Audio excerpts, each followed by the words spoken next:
speed. And please, supervise your children. Permanecer sentados, por favor. We live in far from you, but we ask that you treat our theater as you would your own living room. And secondly, please deposit all trash in the waste cans. Thank you.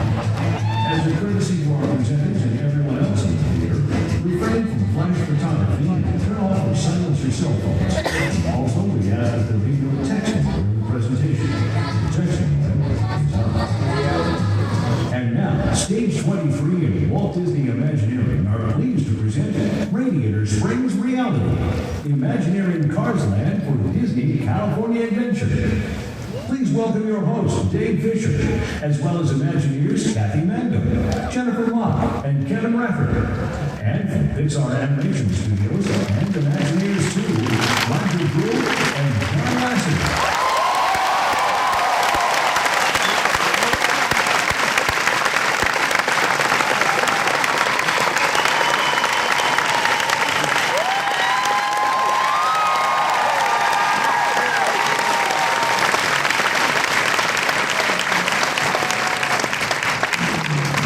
Welcome to Radiator Springs Reality, everyone. My name is Dave Fisher, and my job here is to herd a bunch of cats. Because if I'm not up here, these guys are going to talk until about 5:30 this afternoon. As much as you love it, we have a couple more presentations in stage 23. For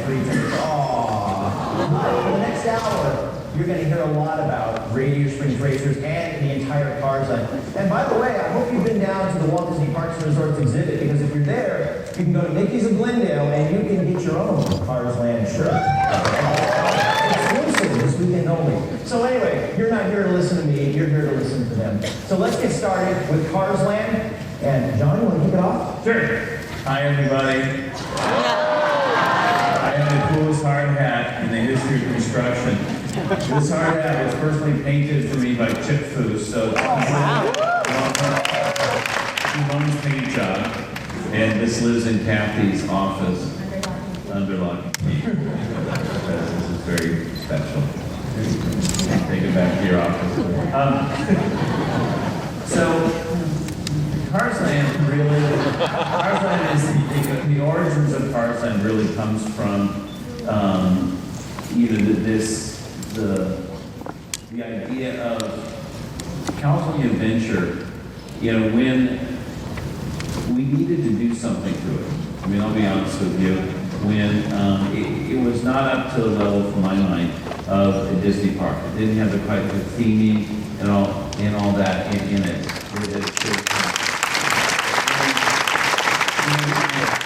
When I was made Chief Creative Officer, and then also Bob Iger asked me to step in as Principal Creative Advisor for Walt Disney Imagineering, it was one of the first things, because being a jungle cruise skipper, growing up in Whittier, California, coming here all the time, Disneyland is just such an important part of my life, and it's so important, I think, for all of us. And I really felt that we needed to do something with California Adventure. I mean, I love the idea of another park there, but it needs to have a sense of place that a Disney park has. When you walk through that tunnel underneath the train station, you are transported. You walk through the Adventureland sign past the tiki room, you are transported to another place in time. Through the castle, you're transported. And that's what's so special, and I think we're part of it, why we all love just to be at Disneyland, And so that was really the philosophy of coming in for all of us, coming into what are we going to do, with this park. We need to bring that back to Oh, yeah, I'm talking. And that's John Lasseter. They surprised me with naming this character. I did one line in Cars 2 with this character, and then named it John Lasseter. So that's my character. And so we wanted to take a look at this, and one of the things that California has is this incredible park culture.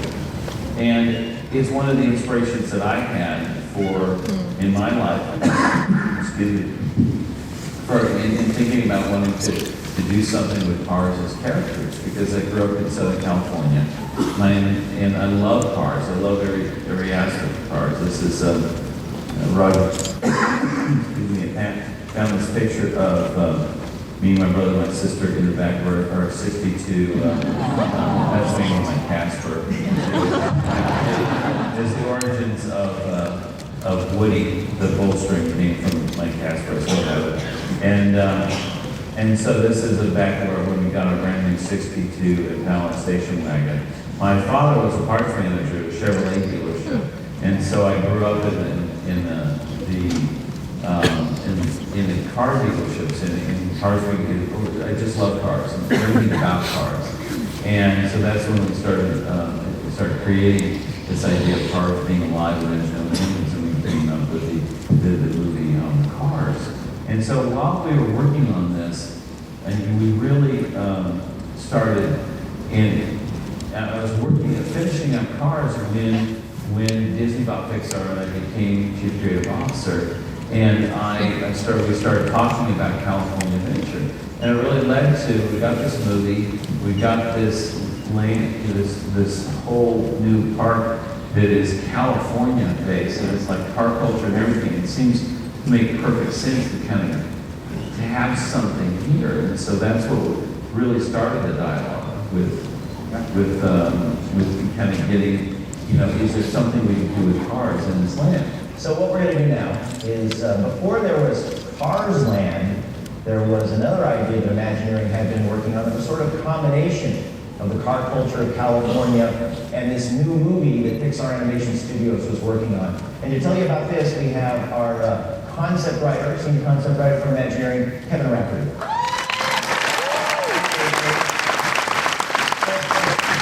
Just like John, I'm a huge car nut. And when we started talking about expanding California Adventure, I actually bought an old 1956 Corvette at the time to restore it. And I was thinking about how great it would be to have a land designed around cars, because as John said, it's so much part of the California car culture with the clubs and all the designs that go on here. And John was working on the movie Cars by that time. It was late 2005, 2006. And so it all really began as Carland. And if you look at the poster of opening day California Adventure, you see that with the 57 Corvette there, and it just seemed like a missing part that really needed to be kind of put in there. And I started doing a lot of research about that, found this really cool first annual Car Club Day in Autocade at Disneyland in 1959.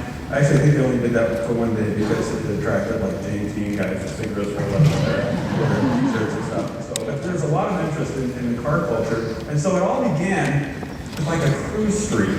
The time period is like 1955 to 1965, when cars became less of a means of transportation, more of a form of personal expression, sock hops and road trips and all that. And at the same time, the gentleman, my colleague who I worked on Toy Story Movie Mania together with John and Roger Terrell, Robert Coltrane, and I started taking a look at what this Carland would look like, and we flew up to Pixar to see where John was in the film, and just totally fell in love with it. And you can see where Ornament Valley kind of took place on Cruise Street, and we started cooking up the idea for Radiator Springs Racers. That's a really early concept sketch for that.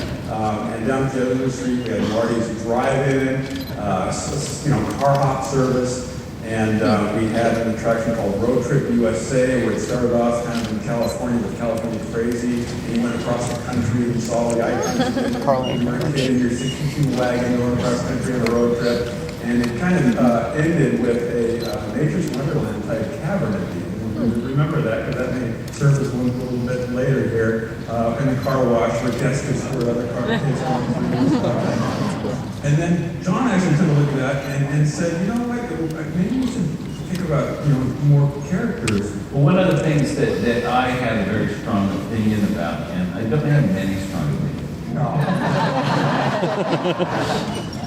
But I did have a strong opinion about this one thing, and that is the California Adventure completely lacked Disney characters.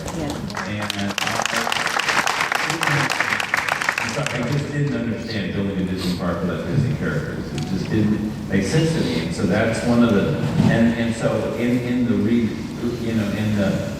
renovation of California Adventure, the remodel, it's like, as you notice, the Sun Wheel became the orange peel was unpeeled and it came with a concert, and now we just have Mulholland Madness has become the Goofy Flight School and stuff. And so, but it was that philosophy of trying, let's get the characters back in there. So I said, you know, we had made the suggestion, seems like a fun idea, but can we, you know, put a Disney character overlay on this? And so then Kevin came up with this idea. So it was Goofy about road trips, and what we did is we went around the country, same idea, but we followed Goofy and all of his antics as he was taking a road trip across the country. And then we had an idea called Junkyard Jamboree, a ride-through where you went to with this old junk car in the various junk part areas, and the cars came to life. It's like a magic hour at midnight. It's like Johnny V8 and the Rev Tones, and they play music and all that.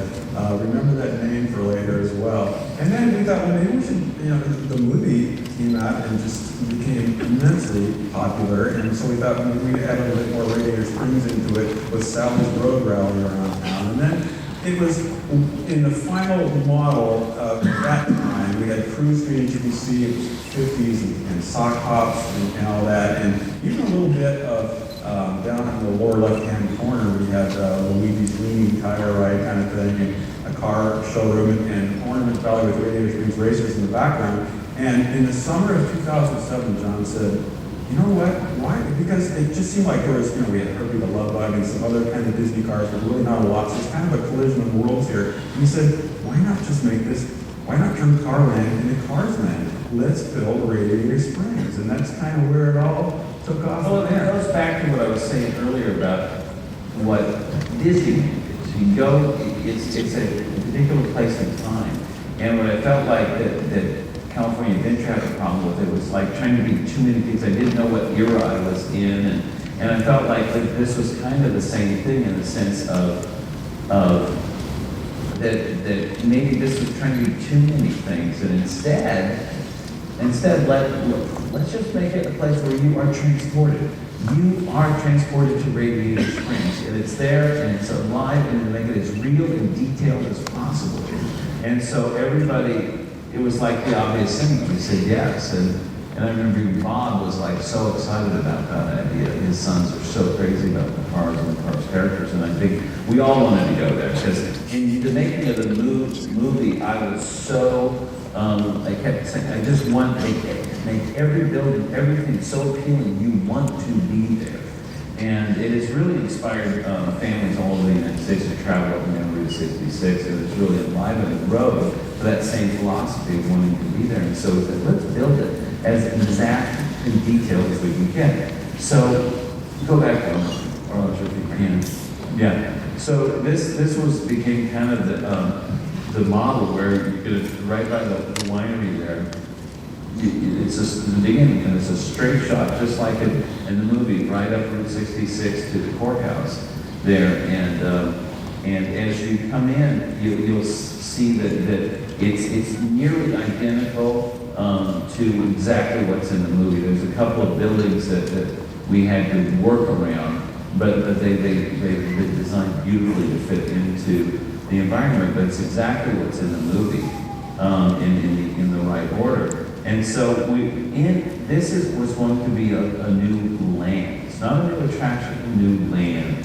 3 new attractions and all the other stuff. And so we wanted to have food because good road food on Route 66 is a really important place, and it's a part of Radiator Springs. One of the things that in the development of the movie, we took a look at things that cars need and things that humans need, and made them one and the same. And the obvious one is a gas station to a car is a restaurant to us. And so that's what we kind of merged together. And so Flo's V8 Cafe was in the movie, but it basically was a gas station. It's the local town diner where everybody went, and it's where all the problems are discussed and solved, you know, like a good small town diner. And so it was a natural for us to make that into a restaurant. Cozy Cone Motel